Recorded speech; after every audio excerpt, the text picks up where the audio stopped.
All right, we're here.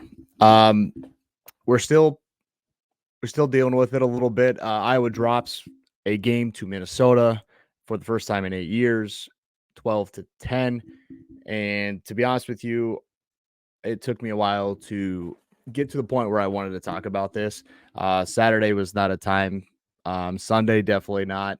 Today even a little bit is a little bit touchy, but I think it's time to turn the page and see where um, or if anything's going to change or get better in the bye week prior to a date with Northwestern in a couple weeks. um, so let's recap what happened on Saturday. I think the easiest way to kind of go about it is just say, here is the bad side of what this offense and this program and the type of football that we play. This isn't complimentary football. It's supposed to be, but it isn't working out that way. You go back to up in Wisconsin at Madison, where Iowa ran the football well, outside of a couple of big plays or one big play really on the ground. They weren't that impressive, but they won a game in the ugly way. And then you go in the next week and you're feeling good because Minnesota's not very good. They're not a very good football team. Uh, and so you're feeling good. They're coming back home. You know the crowd's going to be behind them. It's a big game. It's a trophy game. You don't lose to this team very often. PJ Fleck had never beaten Iowa. And whether that did obviously play into the game and how things turned out. But what it did do is give the fan base confidence um, and I thought it would bring a little get up to everybody in that program, whether that was the players, the coaches, or anybody else affiliated with it. But when you run for 11 yards, you throw for 116, not because you were finding timely throws, but because you had to. And you average 2.3 yards per play on again, Minnesota's known, at least in the past, as pretty good defense. They aren't one this year. It's just everything that we were worried about came back. 4 or 15 on third down, 56 plays like total, 56 plays to their 70, 2.3 yards per play to their 3.4, 6 penalties for 53, 2 fumbles lost, and an interception thrown. Now, granted, the interception was on the final drive, which is after the Cooper DeJean punt return that got called back. And I don't want to spend time on that. Like, to be honest with you, should he – the rule is gray. The fact that you can go back and then say that after it happened, I think is a little wild and just poor officiating. Like, if you blow it dead right there, it's fine. Like, people are still pissed, but he doesn't have a chance to take the damn thing back. I see the amount of people and players that I've seen do that and wave players off and then pick it up and then get hit and get nothing, but nobody gives a shit because he didn't score, right? It's alarming, and so I kind of let that be. But Deacon Hill, man, hold on to the football. Like, I'm not going to sit here and just – I don't want to sit here and, like, go at each player and, like, what was wrong and what happened. But, I mean, those are young quarterback mistakes. That's a guy crossing your face off a blitz right in front of you. He's coming right into your fucking kitchen, and we're ripped of the football. And then later, similar. I mean, it weren't even, like, hammer jobs around the outside, just stripped easy.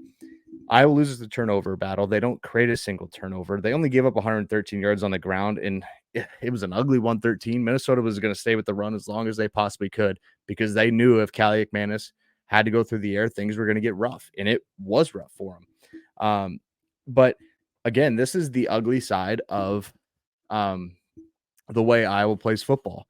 Now we go from a spot where, it feels like we are just going to take it for what it is, right? Like, we're going to take the way we're playing football this year, and we have in the last couple of years, and we're just accepting it. Nothing's going to change. Let's just get through the year winning football games, and we'll go on with our day. We'll go on with our season and then the future of this program. A week later, I found myself in a spot where I had feelings about where this team was, and now it's just solidified. So losing to Minnesota sucks because I'm not a fan of that fan base. They're not a fan of us. I could care less what they think about us. That's a pro sports market with a secondhand football program that beat us. To be quite frank, like, you can't say they deserve to win the game, but Iowa definitely didn't deserve to win the game. That's just two bad football teams battling it out. And the good / interesting news is that Iowa can still win the West. Wisconsin 3-1. They play Ohio State this weekend, though. Minnesota still has to play Wisconsin and Ohio State, so you assume they get 2 more losses. That puts them with 4 losses in the Big Ten. Wisconsin with 2. Iowa gets the tiebreaker over that. But here's a problem: Iowa, you still have to beat Northwestern, Nebraska, Illinois. Like, you can't tell me what was trotted onto the field Saturday is going to win in Lincoln. That team's not any good either, but it isn't going to matter with how bad this team is, because I don't think Iowa's a good team. I take that back. They are okay. They are okay. They're average. They're very solid defensive team, very good special teams team, horrific offense, and it just drags everything down. And so they're overall they're average to below average. Like, they're not a great football team. And that's not going to change in the near future. It's going to have to be in the offseason that any changes are made, because Kirk's done it before. He doesn't change quarterbacks ever, unless it's from injury. He doesn't make coaching changes. He doesn't like firing guys, period. Like, whether or not this contract thing is legit, and Beth gets hats off to you, because what a hell of a fucking firestorm you have to walk into, right? We'll deal with that when we get there. Iowa can still win the West. And I made this a point on Twitter. I've made this, or X, whatever it's called, and podcasts recently. I'd rather Iowa win the West and get beat by 40 the Big Ten title game than to not win the West, because the teams in this division, Iowa is better than. And that's not saying much, but my goodness, they are better than them. And it's embarrassing to not win a division like that. It's embarrassing to go 8-4, 9-3 in a division like that. Like, this is a team that should win it every year. The expectation in Iowa City should be more. There should be, you win the West every year, you go to the Big Ten title every year. That should be the expectation. Well, that's going to be tougher to do next year. There's no divisions. You're bringing in UCLA, USC, Washington, Oregon, all good football programs. I don't know if you're watching what's going on in the Pac-12 right now, but those 4 football teams are pretty damn good. Now, USC is like the anti-Iowa. They can't play defense. They couldn't tackle a 4-year-old running loose throughout the yard on a Thanksgiving football game, but they can score on anybody, and Washington can score on anybody, and Oregon plays damn good defense and scores on everybody. UCLA is absolutely stout, and Chip Kelly has a good quarterback in Dante Moore that's just a freshman. Like, they're going to get better. And so it's not getting any easier. And I'm just going through my phone. I didn't take any notes on this because I did not want to stare at the stat line more than I had to. I think with this game, right, the running backs didn't look comfortable. They had nowhere to go. The offensive line was bullied the whole time. Minnesota really schemed up really good things. They brought blitzes on the right side. They disguised things very well. There was delayed blitzes on times that got Deacon out of the pocket or attempting to move where he couldn't. The receivers were all right. There's a couple of drops here and there. There's a couple missed balls to them down the field, or even for first downs. With no Lachey and no All and no Estrenga even, the tight end room is young, and you can't expect too much out of them. They're not going to be superstars right away. Like, this offense is tough for them. They've got to learn to block. They've got to learn to be the guy to go to, the check down option. So you can't really blame these guys for, the lack of output. They're young. What do you want? Like, at what point is it you're expecting too much out of these young guys who truly probably never thought they'd touch field this year? In a lot of facets. Bless you, Cowboy. It just kind of looks, it looks meek right now. Defensively, they're good. Like, Sebastian Castro's good on the back end. DeJean, obviously. Jamar Harris is getting a little bit better and better in coverage. He hasn't been great since coming back from what he was out for, which I believe is a suspension anyway. He's gotten better. I think there are good pieces out there. The linebacking core, Jay Higgins, man, and Nick Jackson are studs. Like, at the inside, they are very good. Joe Evans kind of had some spots. Yeah, Y.A. Black, I think, is a very talented interior defensive lineman that has really showed up for us.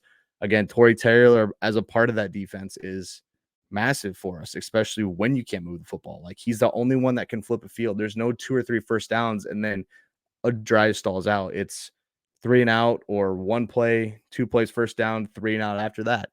Like, we're going 3 to 6 plays maximum on a drive. And that's kind of, as many of you feel, exhausting. Like, just give us something average. Give us something that's ranked 70s or 80s in the country, not 132nd. And so it just kind of got to a point where you're looking at the offense and it was just, this is not going to work. Like, here we come back out, try back on the field. They'll put 9 in the box, as PJ Fleck and that defense did. There was 8 or 9 in the box every play, every snap. Didn't matter the down, didn't matter the yardage, 9 in the box, and they made it hell on Iowa. One thing I want to touch on before going any farther into this, I don't want to go super long. I'm just going to ramble on stuff, and I'm sure everybody's kind of gotten their fix of dealing with this, and we just want to move on, right? So Todd Brommelkamp, which is a writer for, let me get this correct. I just want to make sure I get this correct. KGYM Radio put out a piece today that I thought I would talk about a little bit. He says, I'm falling on the sword for you, Hawk fans. You will not thank me for this. You will be angry. You will call me names. You will change the station. I said what I said today and wrote what I just wrote, fully understanding that. Basically, it's not Brian Ferentz. It's not the offensive line. It's not the quarterback situation. It starts at the top. It's Kirk. This isn't going to change. The offensive style, the way they play football, the way games are going is not going to change unless Kirk changes. And will Kirk change? Well, has he? No. Like, I've kind of been in the camp that, like, is Brian the best offense coordinator? No. But you can't tell me that's his offense. You can't tell me that Kirk's not in his ear telling him to do this, do that, can't do this. It's Kirk at the top, man. And whether he stays around for a year or two or he's done after this year and retires, because we're not firing him. He's basically earned the right not to be fired. We're paying him $7 some million for at least through 2027 or 29, I believe. They're not going to fire him. They don't want to pay that buyout. I don't want to pay that buyout. But this program's not going to go forward. It's just going to continue to digress and regress as long as Kirk's the head guy, it feels like, which sucks. I love Kirk to death. Build a statue. Like, the guy is an icon. He built this program after the meek years of Hayden Fry immediately into a Big Ten contender. Bunch of big wins throughout the years. Bunch of big bowl wins throughout the years. Been ranked high before. Had Heisman runner-ups. Had Doak Walker winners, like Outland Trophy winners. Like, this is a really good program with really good facilities and really good pieces in place. But we need to move forward. This is the new age of college football, and you adapt or die. And we are dying right now. This program is dying. Not exponentially. We're not downhill. Like, this isn't a plummet, but we're getting to the point where it might be. So something's got to change, and you really hope that either Kirk at the end of the year really takes a step back and looks and says, I need to adapt, and so brings in some outside influence, or if he steps aside, we make the right hire. And if it's from within, somebody better hire from outside, whether they have ties to Iowa or not, into the offensive scheme, and we need to fix things. But I will say, I want to finish with this pretty much. Again, Iowa can still win the West. You can still win 3 of your 4 trophy games. And it could be worse. Like, let's be honest. It could be worse. This team's still 6-2. This team still has a chance to win the West, like I was saying. We could be 3-3. We could be 2-4, if I'm being, or 2-6, sorry, or whatever. 500, below 500. It could be worse. And it's not because probably of Kirk and how he handles the program and how he preps these guys each and every week, and that coaching staff. Like, they're ready to go every week. Does it always work out the way we want it to? Nope, hasn't. We've won games we're not supposed to. We've won games we have no sense winning. We've lost games we should win per last weekend. A lot of times people go, oh, Iowa didn't deserve to win that game. Do they ever with the way they play? Like, you're never going to look at a box score and be like, they deserve to win that game. You can't say, like, it's tough to do. And to be completely honest with you, it's just, let's just enjoy this year. Like, let's enjoy the wins. The losses are going to suck, especially if they lose anymore and they don't win the West. It's going to suck, but continue to stay with the program. Continue to stay with these players and everybody involved. It's, hey, through thick and thin, it's not always easy. Through thick and thin, you're a fan. Don't be casual. Don't be a fair weather fan that leaves and comes back and then, like, oh, everything's good again. Nobody likes those people. Those aren't fun. Like everybody has friends that are like that. That's fine. Let them do that. But just know that they weren't there in the tough times, right? So, um, again, that'll be it for me. We're gonna have a week 9 preview coming out Thursday. I'm excited to talk about the next week in college football and some big games in the Pac-12 and other places around the country that are really going to mean something. So, thank you for tuning in. Subscribe to us on YouTube. Check us out on TikTok, X, Instagram, Facebook, all over the place. Share it. Give us a rating, all that stuff. We'd really appreciate it as we're jumping farther and farther into covering college football on a yearly basis. So I appreciate it. Go Hawks and stay with this football team and this football program. Love you guys.